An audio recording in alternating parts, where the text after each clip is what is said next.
who she is and what brought her to UBC to join us. So, Lesley.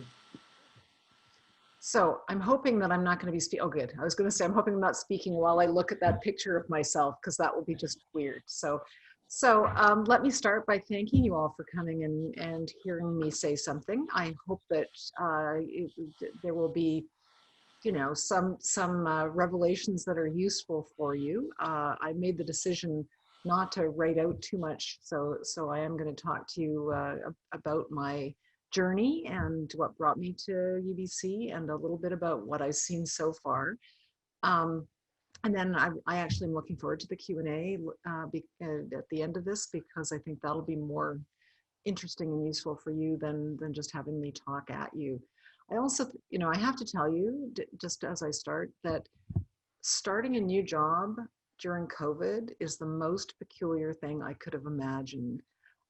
This is a job that is at least 90% relationship building, and building relationships via Zoom is a very tricky thing to do. It's not impossible, but it's nothing like getting together face to face. When Henry was describing the hot lunch program, which I kept in my head trying not to call hot mess, so I'm hoping that I'm not a hot mess here.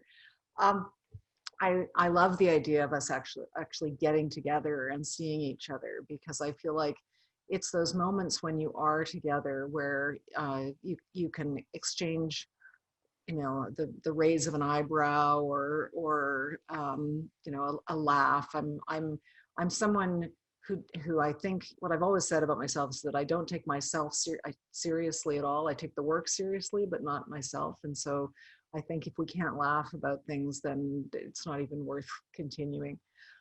So, I hope someday to actually go to Vancouver. That would be exciting. I mean, I've been there many, many times in my life, but I have not left the Okanagan since I arrived in July, except to go and see my family who are still living in Edmonton. So I'm completely by myself here at the moment, and probably likely to be for at least another 3 or 4 months.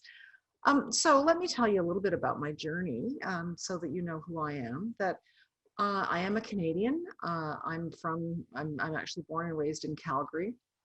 Growing up, I was the only person I knew who'd been born and raised in Calgary, as far as I can tell. It was and still is a city of immigrants in all sorts of ways. And I did my first degree at the University of Calgary. It was while I was, this is a story I often tell to students, because especially in arts, students come in at 17, 18, and they have no idea what they're going to do with their lives, or they do and they're wrong. So I was the one who, I thought I knew what I was doing, and I turned out to be wrong.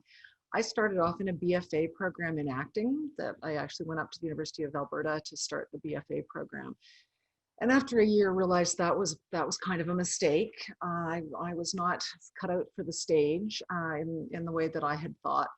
And so, having thought I was going to be an actor since I was about 14, I come from a theater family, so I'm sort of the black sheep of the family for not having gone into theater.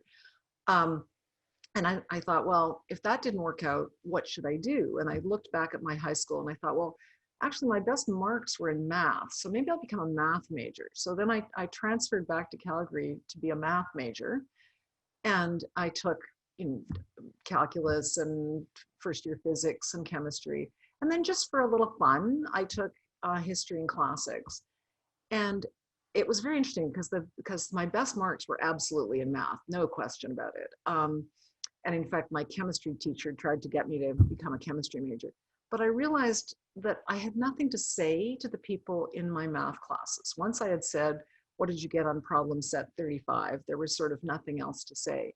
Whereas my history class seemed a place where I was more present. And I always remember this, that I was taking medieval European history, and we were reading, it was a Penguin classic, which was the 3 Lives of Charlemagne. So it was 3 primary sources about Charlemagne, and they didn't agree. It was the 8th century, not surprisingly, but the instructor said, tell us about what about the crowning of Charlemagne? And I said, well, they're different, sir. Which one's right? And he said to me, what do you think? And I thought, what do you mean, what do I think? what do I think? And then I thought, wow, what I think could matter? What an amazing thing. So I changed my major to become a history major, but then settled in this middle space, which was history of mathematics and history of science. And so I think that's a really important story because at the university, we transform lives. We change lives. People grow up, they figure out who they are, they figure out what they want, and we give them those opportunities to do that. And I actually think this is one of the challenges of COVID as well, is that's harder to do on Zoom calls and through online teaching and learning than it is in discussion with other people and really thinking about where you fit into all that, which is why I know when this all ends that it won't look the same. We will not be in the same place as we were before COVID, and some of that will be a good thing, but we will come back face to face because that's where you transform ideas and opinions and society. And I think that's a part of why I care passionately about the public university, because I feel so strongly that that's what we do. So anyway, I ended up becoming excited by history of science and went off to, I actually spent a year in France doing a diplôme des études françaises at the south of France, which was like loads of fun, which is why I always try and recommend to students and anybody else, travel. That's, I got asked, what do you like to do? And I think all the things I can't do during COVID. I love travel and I can't do it, but living in France was a wonderful experience. And then I did a PhD at the University of Toronto, the Institute for the History and Philosophy of Science and Technology. And history of science has been a really exciting space for me because it has allowed me to sort of move across the academy in an interesting way, right? That I wouldn't pretend I understand science, but I understand something about science. I understand something about humanities. And then I thought that I had shaken the dust of Alberta off my feet for life, but the first job in Canada in my field was at the University of Alberta. And so I ended up coming back. And I've had a great almost 30 years at the University of Alberta, which has transformed itself in that time and is sadly transforming itself back from being a kind of provincial university to one of the elite universities, but now is in some trouble. So we all need to be sorry for the University of Alberta, there's no question. And I've been very proud of the leadership roles I've taken, although I would say that every one of them I've kind of stumbled into, that there was no moment when I thought, you know what I'm gonna do? I'm gonna run a university at some point. I just felt that when asked, I cared so much about the institution that I should take some of these positions on. And so when it became clear that they needed a new head or chair, as they would call it, I agreed to stand as chair. When I looked at the opportunities for leadership as dean, I thought, I could do some good in that space. When I looked at the ad for the principalship here, I thought, I could do something. I owe it to this place that I feel so strongly about, that is the public university, and so wanted to do that. But I would also say to you that at every stage, sexism was a problem. I remember when I put my, the person who has been chair and I'd been associate chair said to me, oh, it'd be great, you should do it. As soon as I put my name in, there was all of this protest against me. I was and continue to be the only female head of history ever at the University of Alberta. And I was told that my children were too young. My favorite part was the person who emailed me and said, I can't support you as chair because you're too optimistic. And in good economic times, you can yell at the dean. In bad economic times, in good economic times, you can be optimistic. In bad economic times, you just have to yell at the dean, and clearly thought I couldn't do it. And that also was an important story for me because I am optimistic. I am an incurable optimist. The glass is always half full, but it's a position I take. And that's what I said to him. I said, this is not some Pollyanna-ish view that all is right with the world. This is, in bad economic times, we can sit on our hands and bemoan our fate, or we can act. And I choose to act. And I think we can always be the creator of our success as long as we work together. And so all the way through as a leader, that's what I have tried to do. So I've talked for way too long already, but let me say a couple of things quickly about UBC and what I'm seeing here. What I, there's so much, oh my God, it's so interesting. The relationship between UBC Okanagan and OBC Vancouver is not necessarily what I imagined it to be from the outside. I think there's huge opportunity here, but I also think we all have to, I said this in a meeting the other day, I think we need to start having adult conversations that UBC Okanagan is all grown up and we should behave that way, and the relationship between the two campuses needs to behave that way.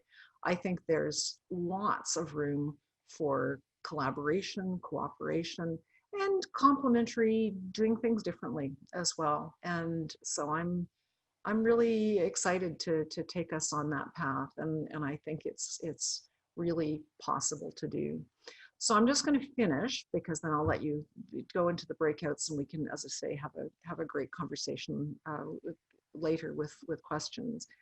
I'm going to finish by saying, I think Henry has certainly heard me say this before, that as we come out of COVID, I think we need to think about what we did in COVID that was good. Because I started by saying how hard it was to start a new position in COVID times, but from the point of view of the Okanagan, the advantage of all of this is that we can have these conversations without flying back and forth across the mountains. And many of my colleagues in the Okanagan would say that they have experienced the system-wide meetings as better during COVID, because they're not the one person on the phone when everybody else is in the room together. And so I think we will want to make sure that we keep some of that up, to make sure that every voice can be heard, even while we also need occasionally to get together and see each other face to face. So let me leave it at that, and I'll come back and we can talk further. Thanks, Lesley.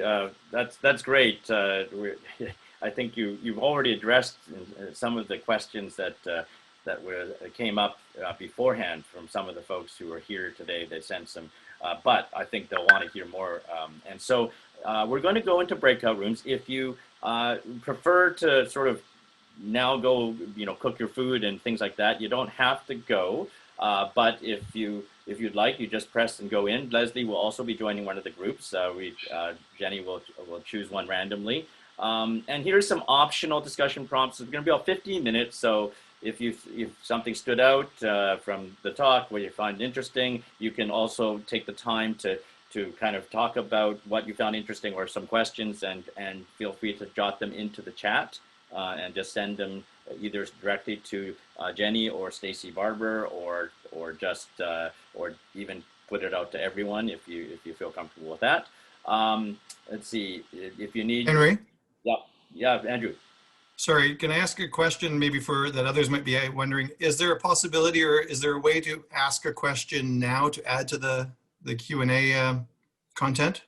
Sure. Yeah, like if you mean verbally or on chat, or in writing, to give you something in writing that you could take for sure. Just send the chat to Jenny, and it will be added to the queue that we'll show to Lesley as we come back, or after. Okay, thanks. So what we'll do is we'll compile and digest. So feel free to jot into the chat and send to Jenny in the private chat, or to send everyone, and we'll compile and digest those for Lesley to take a look at. But otherwise, we'll assign everyone to the groups. As I said, while you're in your group discussion, feel free again to, if a question comes up for Lesley, to jot that down, send it in the chat function in Zoom to Jenny. But we'll do is you'll get a warning in about 15 minutes that we'll come back, and then we'll have a chance to kind of hear from Lesley, as well as give her the chance to actually, it's like job interviews where, do you have any questions for us? So she may be asking you some questions as well. But in any case, we'll see you back in about 15 minutes. Jenny will put up the sort of breakout room prompt now. But thank you so much, Lesley, for the opening remarks, and we'll see you all back in 15 minutes.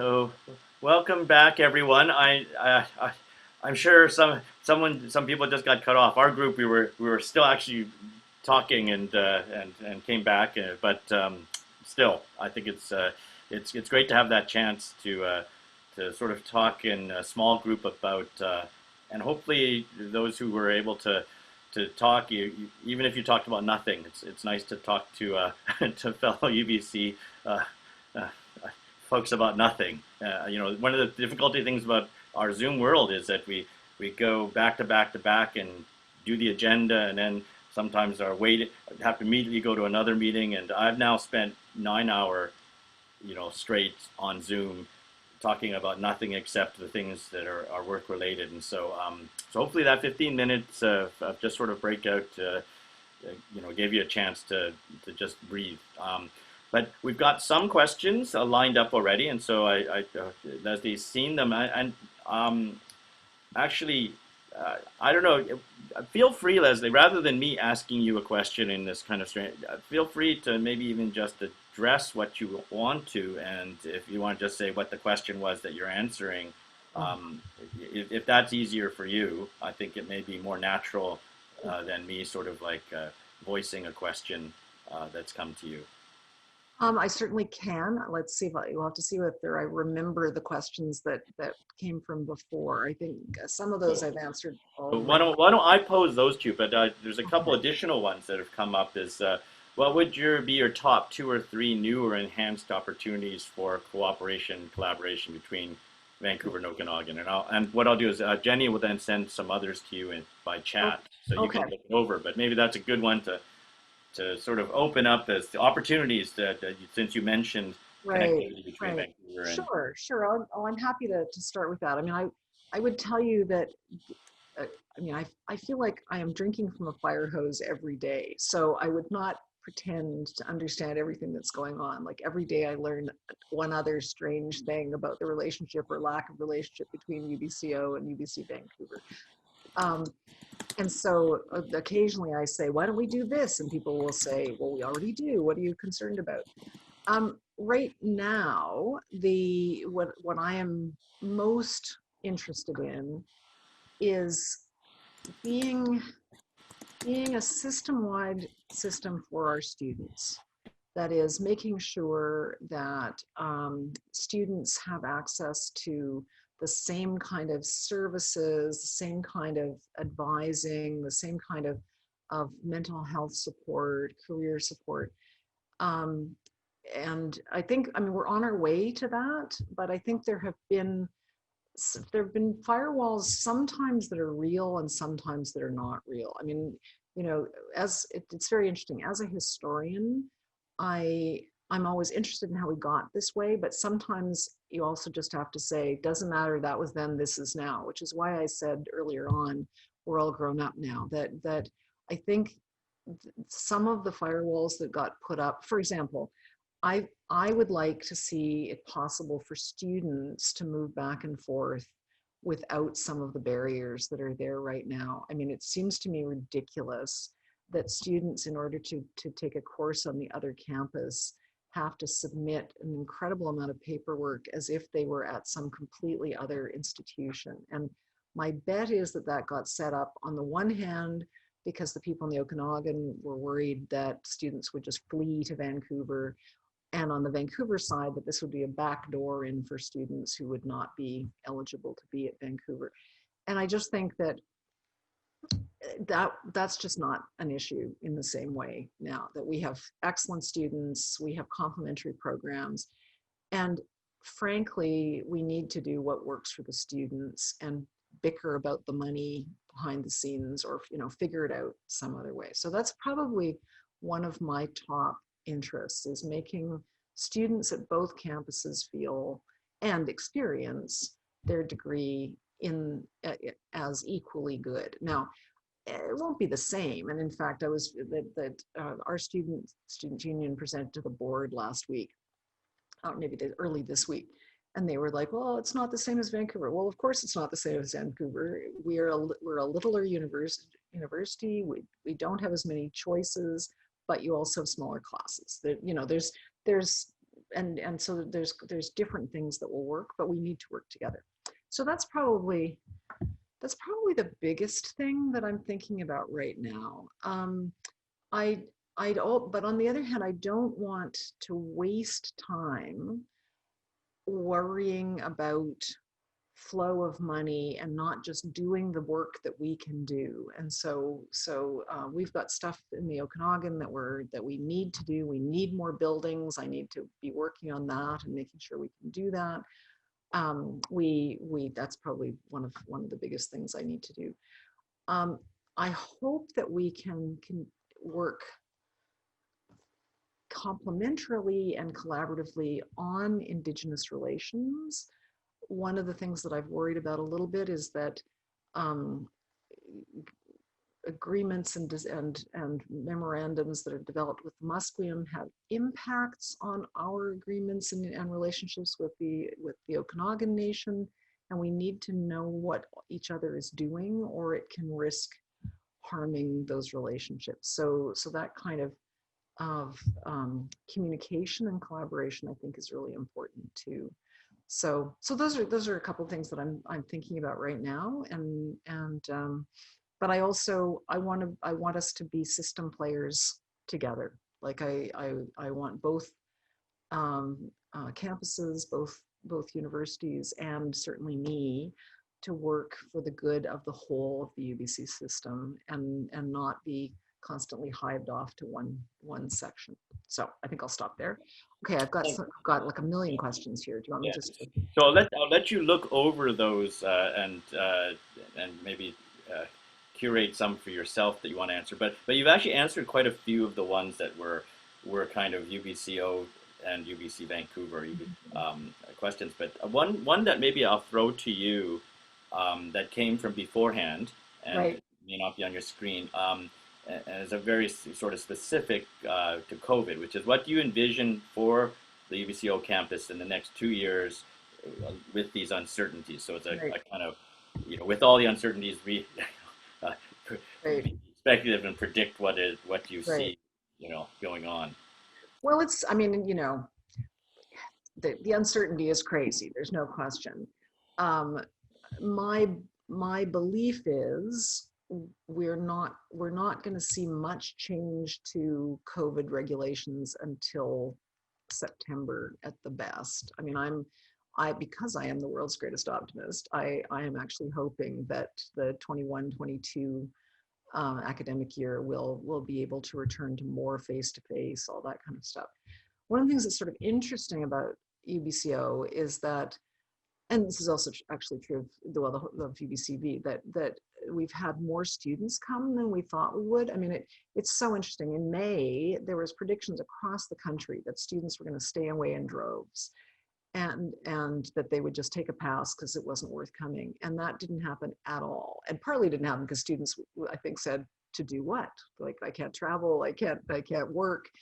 And so they've come. And so we actually are over enrolled because there had been such fear that we might be under enrolled that we kind of opened the floodgates a little bit. And so one of the things that we're really going to have to be thinking about is how do we manage that in the coming years? Because obviously having admitted students, they go through the program. And you can't just manage that by just like not taking in anybody in first year, because then, you have to keep these things balanced. But we are going to have when we start coming back face to face, we are going to have a real space crunch.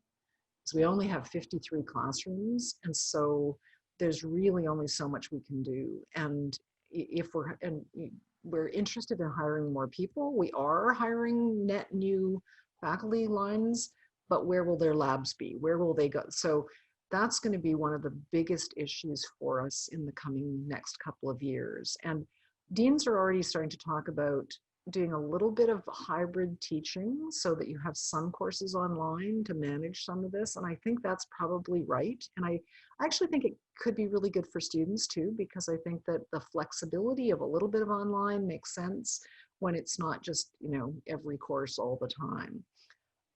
We also, on both campuses, are looking at the question of remote working and whether everybody wants to be on campus all the time. I think that's going to have a very different flavor in Kelowna than it has in Vancouver, because we don't have the hours of commuting that people are doing.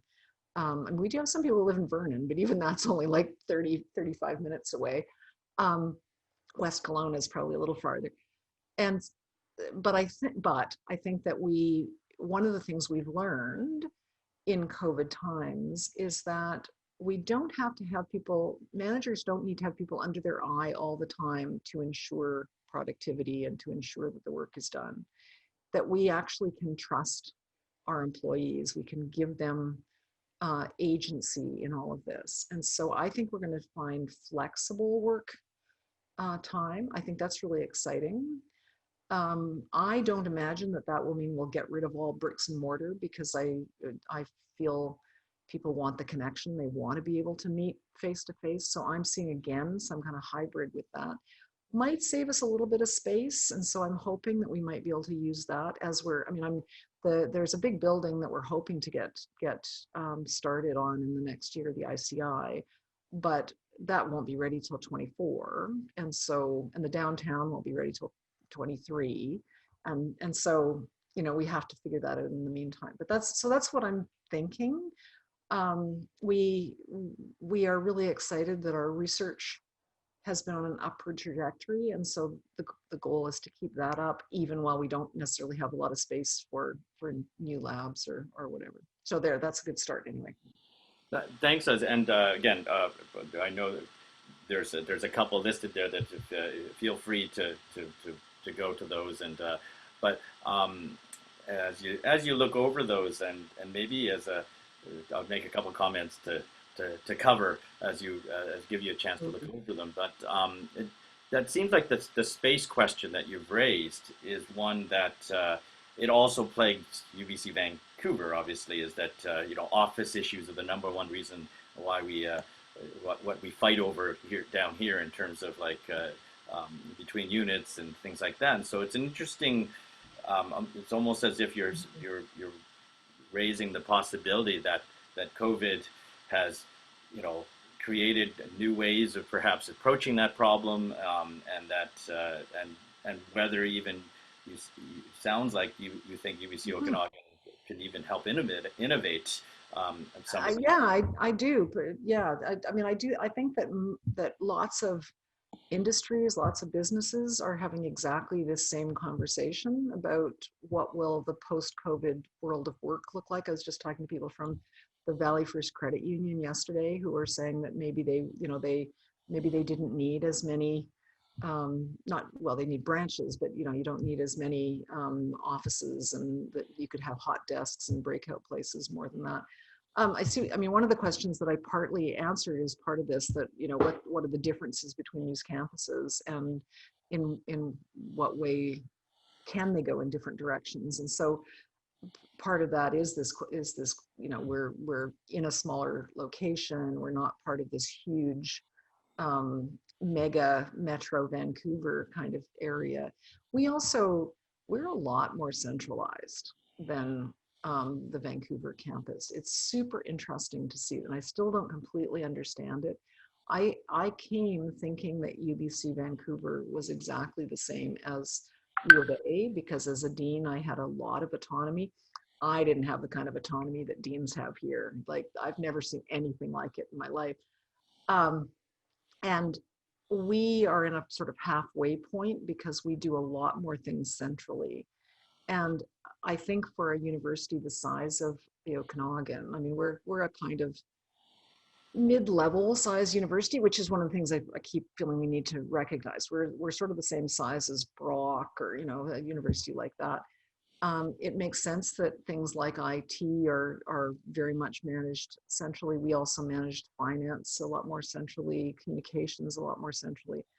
And I think there's some lessons that might be learned for Vancouver in some of that. I think that there are things that turn out to be a little odd. I know that Kate Ross was talking about the fact that there are certain parts of the calendar in Vancouver that are going to make IRP student workday really difficult because it's so specialized, and then we don't have them in the Okanagan, and you think, well, so you can manage without them.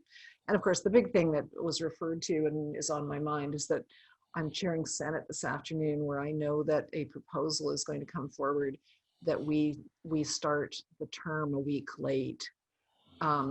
And I've already been told that Vancouver's not going to do that. And so we will not be in lockstep, which will be kind of interesting. So I'll see how that goes.